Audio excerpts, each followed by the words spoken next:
우리는 이 땅에 살아갈 때 정으로 살아가는 경우도 있고 주님이 주시는 그 사랑으로 살아갈 수가 있습니다. 가정의 주인이 하나님이시면 주님이 주시는 그 사랑 아래서 따뜻함을 갖고 가정 가운데서도 화목한 그러한 생활이 이어지게 될 것입니다. 그런데도 불구하고 이 땅은 완전한 곳이 아니에요. 완전한 곳은 우리가 소망하는 하나님의 나라입니다. 이 땅은 잠시 우리에게 주어졌다가 폐기 처분되고 새로운 새하늘과 새 땅이 우리에게 예비되어 있어요. 그 땅은 소망 가운데 우리에게 주어지기 때문에 아직 눈에는 보이지 않습니다. 우리가 소망이 우리에게 보이지 않는 이상 보이는 것을 바랄 수가 없는 것이죠.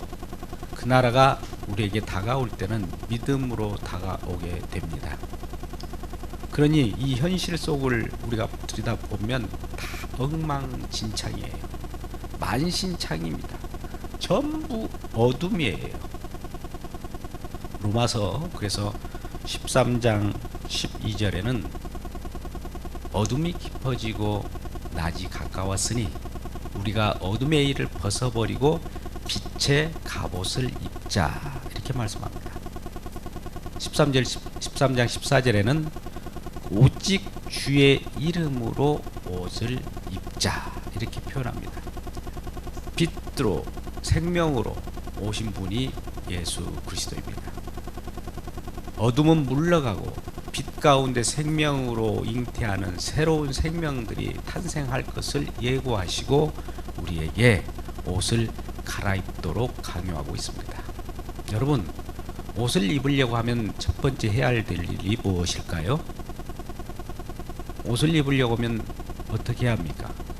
그냥 입으면 됩니까? 옷을 벗어야죠. 어떤 옷을 벗어야 됩니까? 헌 옷입니다. 옷을 입기 전에 우리는 헌 옷을 벗어버려야 합니다. 벗을 옷들이 오늘 말씀 앞장에 나와 있습니다.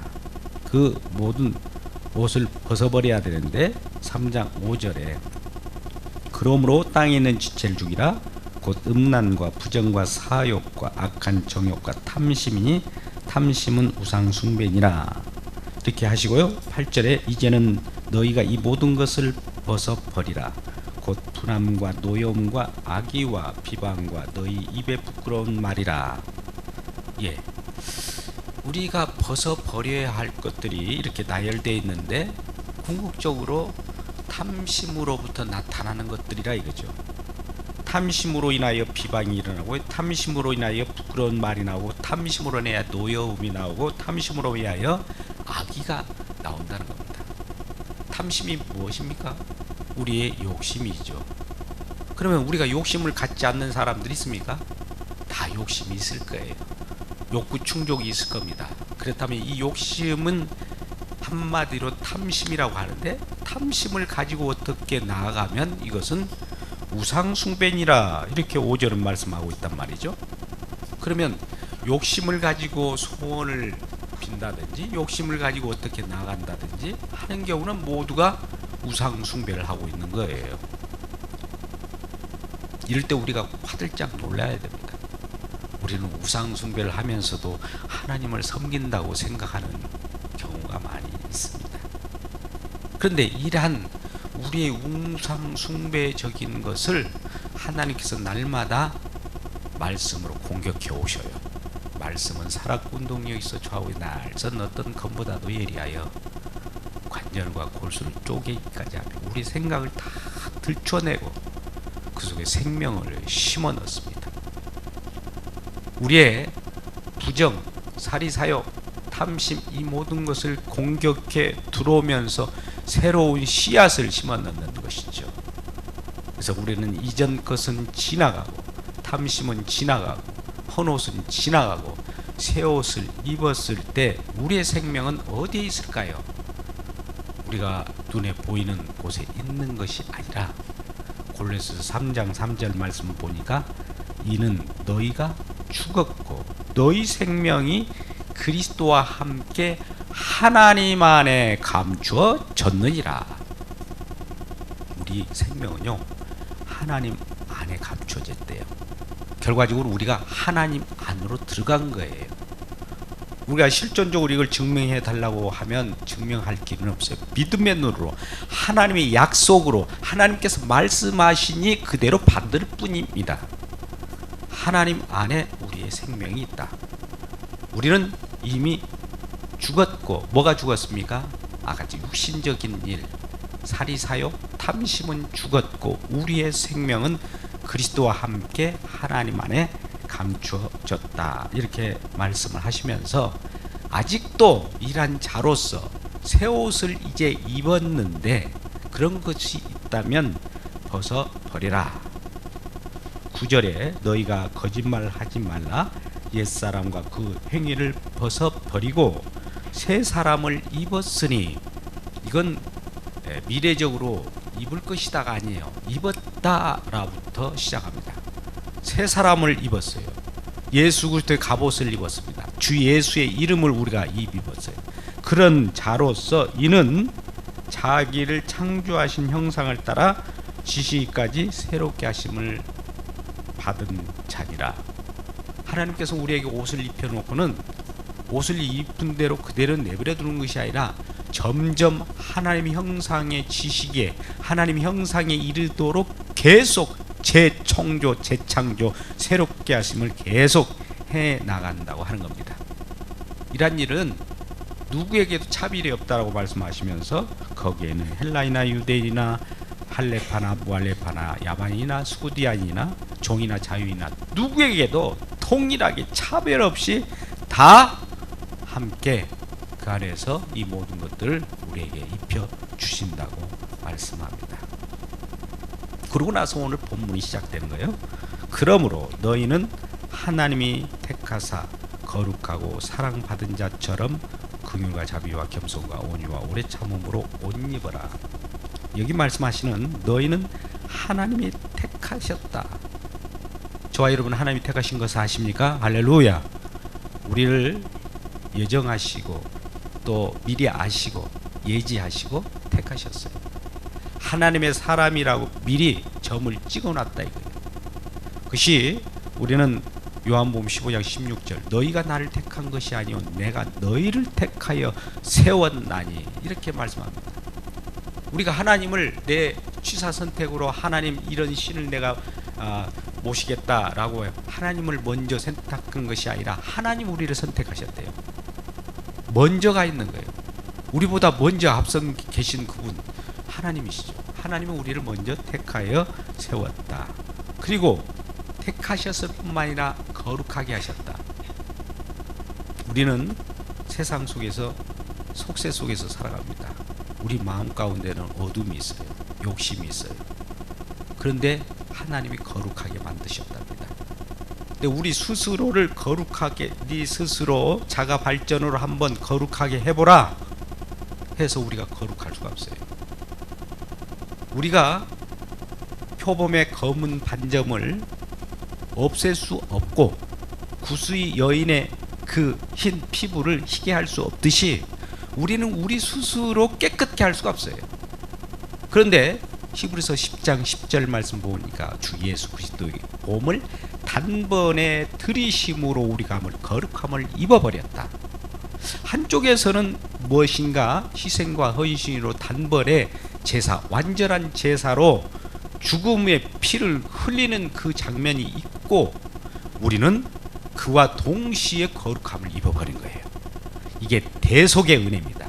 맞박아다 치기는 거예요. 우리 하나님께 이 땅에 오셔서 하신 일이 우리의 인생을 바라보고 어둠 가운데 허덕이며 신음하는 우리들을 자유케 하고 완전하게 하고 거룩하게 하기 위하여 그가 친히 십자가의 피를 흘리심으로 우리가 나음을 입었고 거룩함을 입어버린 겁니다. 할렐루야. 이러한 자로서 옷을 입었다.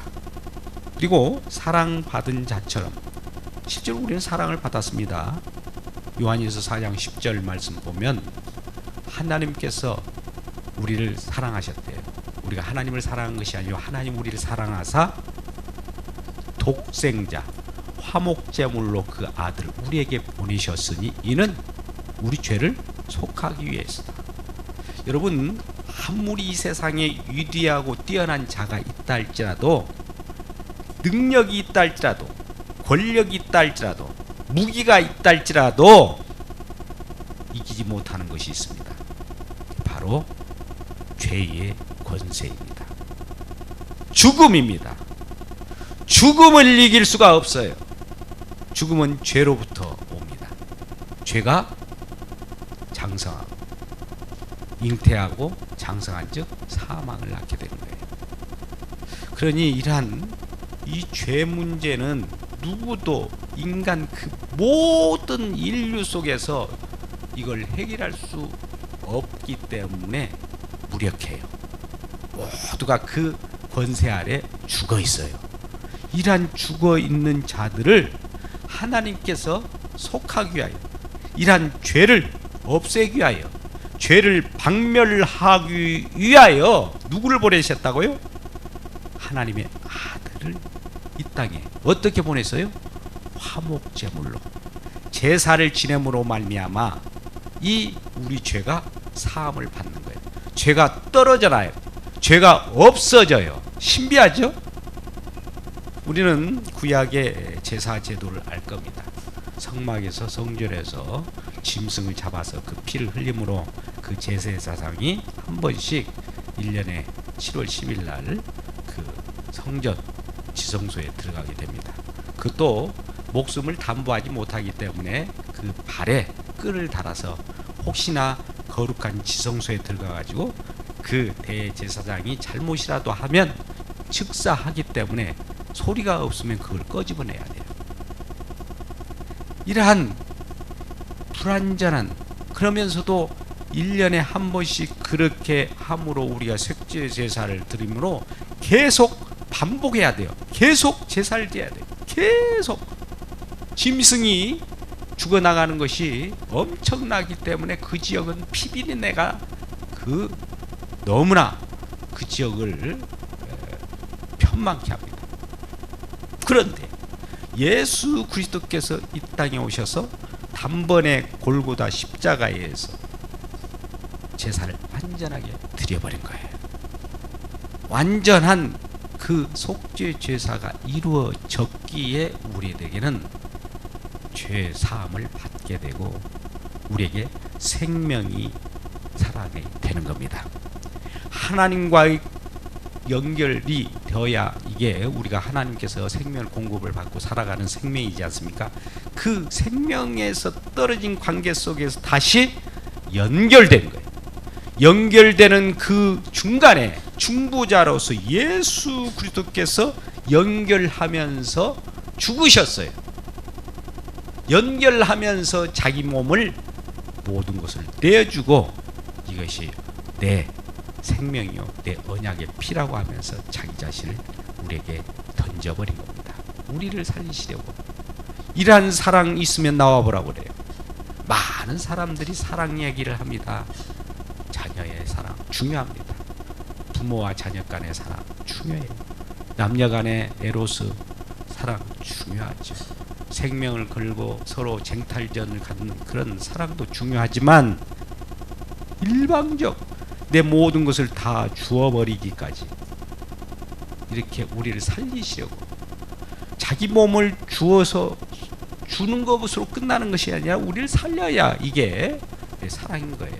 죽은 자를 살려내는 것처럼 큰 사랑은 없습니다.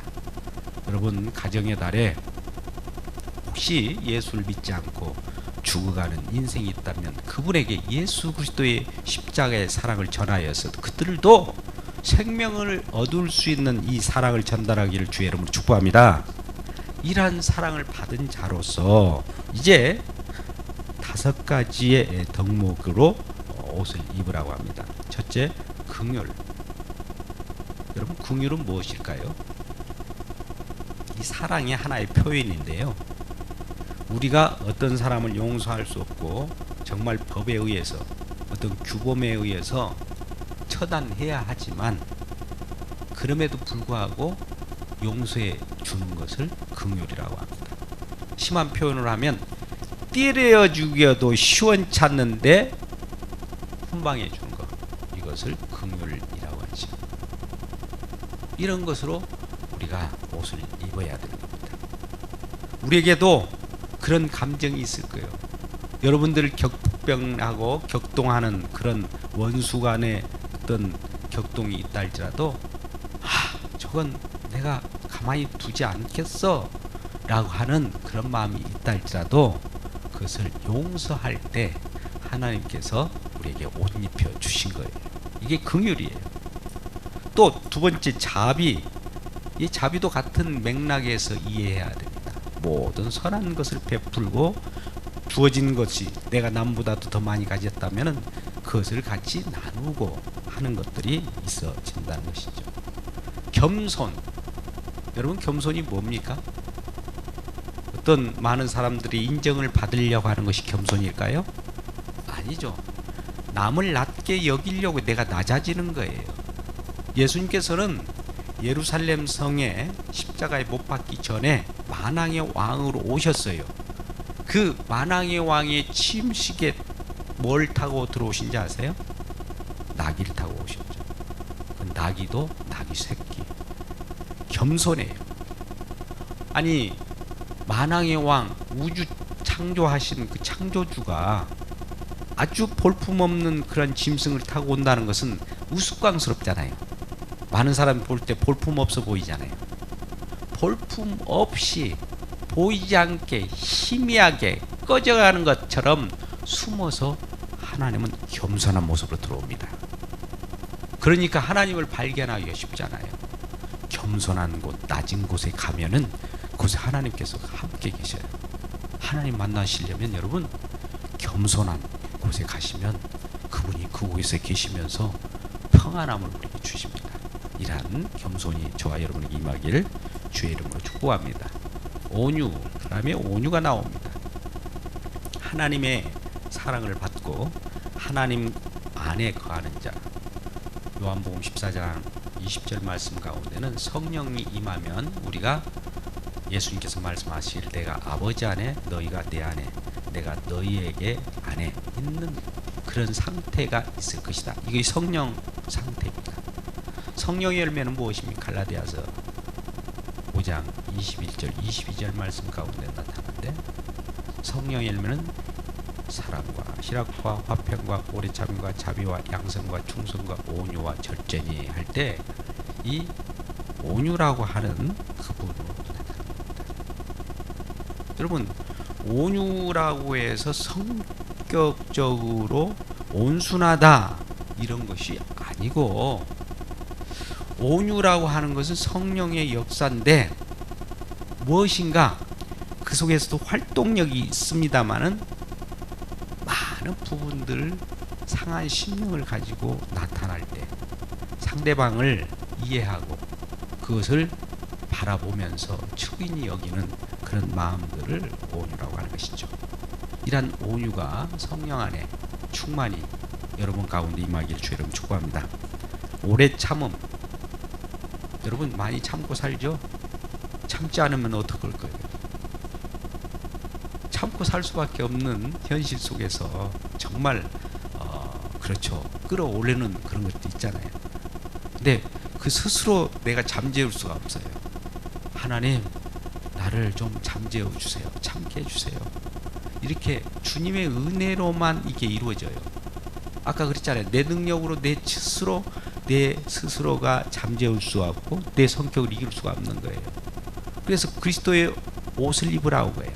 주님이 임하면 그러한 막 올라오는 나의 그러한 마음들을 오래 참음으로 잡아두는 거예요. 오래 참음으로. 이 사랑이라고 하는 것은 오래 참음으로도 나타내고, 우리 주님은 그러한 이러한 5가지 덕목으로 우리에게 옷을 입기를 바라는 겁니다. 이 모든 것들은 우리는 할 수 없을 때 주님이 하셨기에 그것을 그대로 받아들이고 옷을 입으면 그것이 우리를 눌려 제킨다는 겁니다. 그래서 구체적으로 이러한 것으로 옷 입고 어떻게 이제 살아가라고 하는 활동 반경이 우리들에게 13절부터 계속 나오고 있습니다. 13절 제가 읽겠습니다. 누가 누구에게 불만이 있거든 서로 용납하여 피차 용서하고 한 사람만 용서하는 것이 한 사람이 용서에 손을 내밀면 피차 서로라는 뜻이죠. 용서를 해야 돼요. 한 사람이 용서에 손을 내밀었는데 그것을 한 사람만 내가 널 용서할게 하면 이것은 용서가 아니에요. 완벽할 수가 없어요. 피차 용서하고 주께서 너희를 용서한 것 같이 너희도 그리하라. 우리가 1만 달란트 빚진 자의 그 탕감하는 내용들이 성경에 나옵니다. 빚이 그 많은 빚을 다 탕감했어요. 우리의 빚은 엄청난 빚이 우리가 그것을 갚지 못하기 때문에 죽어요. 사망입니다. 근데 이 빚을 갚았어요. 죄값을 갚았단 말이죠. 갚아줬는데도 내가 이 죄 때문에 죽어가는 죄값을 예수 그리스도께서 갚아주셨는데 나는 자그마한 시시콜콜한 것 하나 용서 못하는 자, 그런 자일 수는 없지 않습니까? 더 큰 것을 받은 자로서 받은 그것을 안다면 남이 나에게 어떠한 빚이 채무가 있다 할지라도 그것을 새롭게 용서하며 또 그를 새롭게 용납할 수 있는 마음이 생기는 것이죠. 그렇다고 해서 여러분에게 채무자를 그냥 채무를 변제시켜 주라는 것은 아닙니다. 그런 마음으로 그렇게 할 때 또 변제가 쉽게 될 수 있습니다. 14절에 이 모든 것 위에 사랑을 더하라. 이는 온전하게 매는 띠니라. 여러분, 사랑, 가장 위대한 노래가 사랑의 노래이죠. 이 사랑을 더하라. 사랑 플러스라는 요즘에 그런 운동들도 많이 일어나는데요. 이 사랑은 온전하게 매는 띠랍니다. 이 사랑의 띠는 우리 주님께서 우리에게 메어 주으셨어요. 로마서 8장 37절에서 38절 39절 말씀 보면 이 사랑이 얼마나 강한 띠로 우리에게 둘러쌌는지 누구도 끊을 수 없답니다. 그래서 사도 바울도 그것을 확신하노니 하나님의 사랑이 얼마나 강력한지 사망이나 생명이나 천사들이나 권세자들이나 높음이나 낮이나 능력이나 그 아무 피조물이라도 하나님이 우리를 사랑하는 그 사랑에서 끊을 자 없느니라. 또 우리 사랑을 서로 연결하는 모든 성도들 간의 사랑에서 끊을 자 없도록 안전하게 메어버렸다는 것이죠. 그리고 모든 것을 우리가 옷을 입고 준비를 하고 속옷 겉옷을 입었어도 사랑의 띠로 혁대를 둘러야 돼요. 이것이 없으면 너덜너덜 이리저리 날리듯이 나가면 안 되지 않습니까? 그래서 사랑의 띠로 딱 두를 때 완벽한 그런 모습을 보게 됩니다. 15절에 이어서 그리스도의 평강이 너희 마음을 주장하게 하라. 너희는 평강을 위하여 한 몸으로 부르심을 받았다. 여러분, 왜 평강과 한 몸을 지금 같이 여기에서 연하여 말씀을 하실까요? 평강은 평강이고 한 몸은 한 몸이지 무슨 평강과 한 몸이 이렇게 관계가 있을까요? 라고 할지 모르지만 여러분, 우리 마음 가운데 우리 몸의 지체는 우리 모두에게 함께하는 지체의식이 있습니다. 우리가 어디로부터 연하여 왔죠? 하나로부터 왔습니다. 하나님부터 왔어요. 모든 손과 발 지체는 머리로부터 이렇게 둘러져 있는 거예요. 모든 지체가 많되 몸은 하나라는 말이 그래요. 나온 겁니다. 그러니까 이 예수 그리스도를 머리로 하여 우리 몸의 온 지체들이 손이 발더러 너는 필요 없다 하지 않고 입이 귀더러 너는 필요 없다 하지 않고 다 요긴하고 다 필요하고 당신이 없으면 나는 존재할 수가 없습니다 라고 하면서 오른손은 왼손, 발은 머리, 서로가 이렇게 존중하는 그런 상황 속에 있는 것을 오늘은 한 몸으로 부르심을 받았으니까 이렇게 할 때 평강이라는 표현을 하게 된다는 것이죠. 그러니 서로에게 서로를 주고받으니 얼마나 감사하겠습니까? 그래서 너희도 또한 감사하는 자가 되라. 16절 그리스도 말씀이 너희 속에 풍성하게 거하여 모든 지혜로 피차 가르침에 권면하고 시와 찬미와 신령한 노래를 부르며 감사하는 마음으로 하나님을 찬양하고. 우리 마음속에 하나님 말씀이 있어야죠. 여러분, 이 우리의 생명은 어디로부터 왔다고 했죠? 물론 하나님. 답은 무조건 하나님입니다. 근데 그 구체적으로 보면 예수 그리스도죠. 자, 우리의 생명이 하나님으로부터 왔기 때문에 하나님은 어떤 분이신가? 우리의 생명이셔요. 자, 요한복음 1장 1절을 너무나 잘 아십니다. 태초에 말씀이 계시니라. 말씀이 하나님과 함께 계시니 이 말씀은 하나님이시라.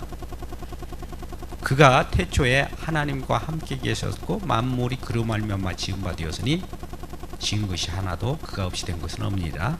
그 안에는 생명이 있었으니 사람들의 빛이라. 말씀이신 예수 그리스도 그 안에는 생명이 있답니다.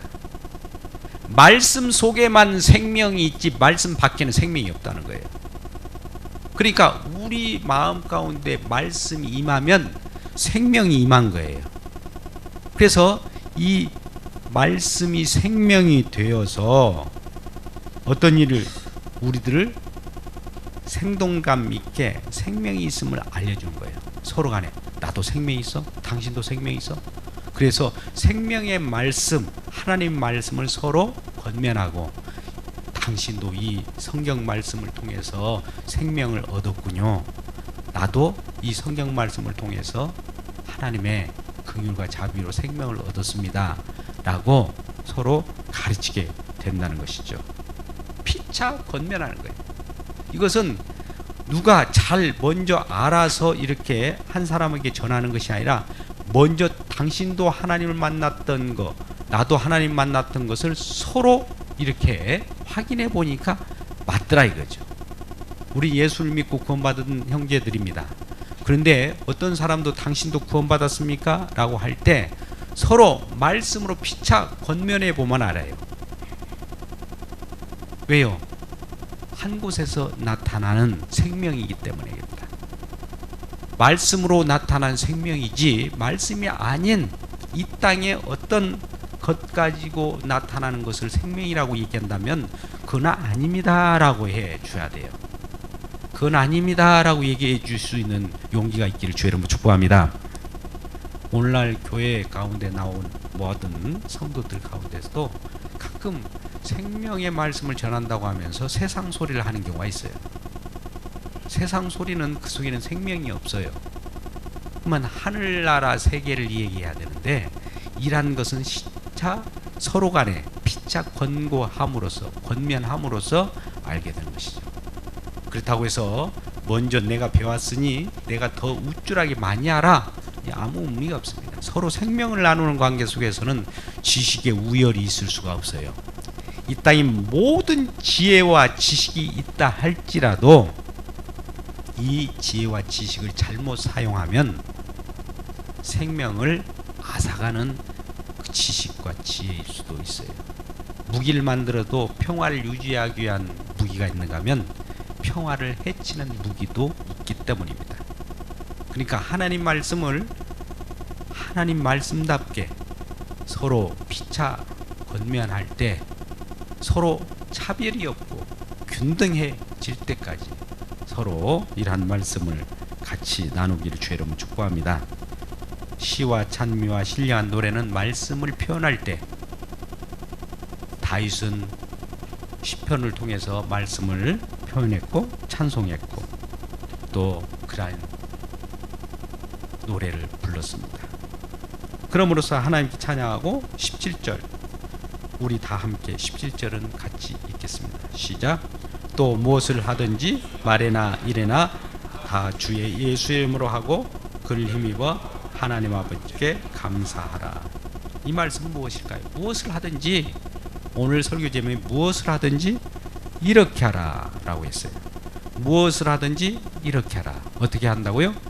주 예수의 이름으로 하라. 내가 하는 것처럼 하지 말고 주 예수의 그 은혜, 주 예수께서 공급하시는 힘, 주 예수께서 우리에게 주시는 능력으로 일하라는 거예요.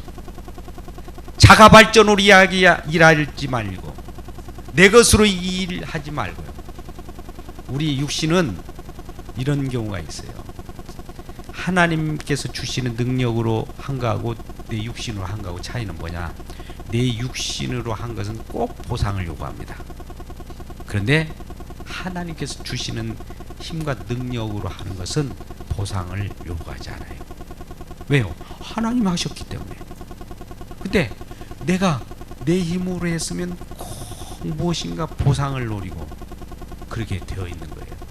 그러니까 무슨 일을 하든지 간에 주 예수 이름으로 할 때는 그 보상을 바랄 필요가 없는 거예요. 하나님께서 미리 또 갚아주신다고 약속했기 때문에 그 우리가 구태여 보상 요구할 필요가 없습니다. 이 부분은 우리가 베드로전서 4장 11절 말씀 가운데서 누가 말씀을 하려거든 하나님께서 말씀하신 것 하지 말라고, 누가 봉사하려거든 하나님께 공급하신 힘과 능력으로 하라. 이는 그리스도 예수로 말미암아 하나님 아버지께 영광이 돌리게 하셔야 하십니다. 이 모든 일 예수 그리스도의 힘으로, 예수 그리스도의 이름으로, 예수 그리스도의 옷을 입고 하는 거기 때문에 이 모든 것은 예수님이 하셨습니다라고 하는 이 박수가 나와야지, 내가가 나오면 내 자력으로 자가 발전으로 했기 때문에 그것은 옷 입는 것이 아니죠. 우리가 이런 육신적인 것은 아무리 훌륭한 일을 한다 할지라도 죄가 그 속에 거하여 있기 때문에 옳은 것을 행할 수가 없어요.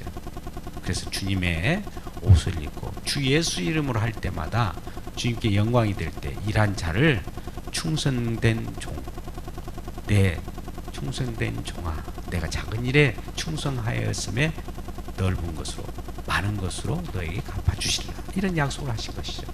이런 풍성한 은혜로 또 열매를 맺고 하나님께 감사하는 저와 여러분 되시기를 주의 이름으로 축복합니다.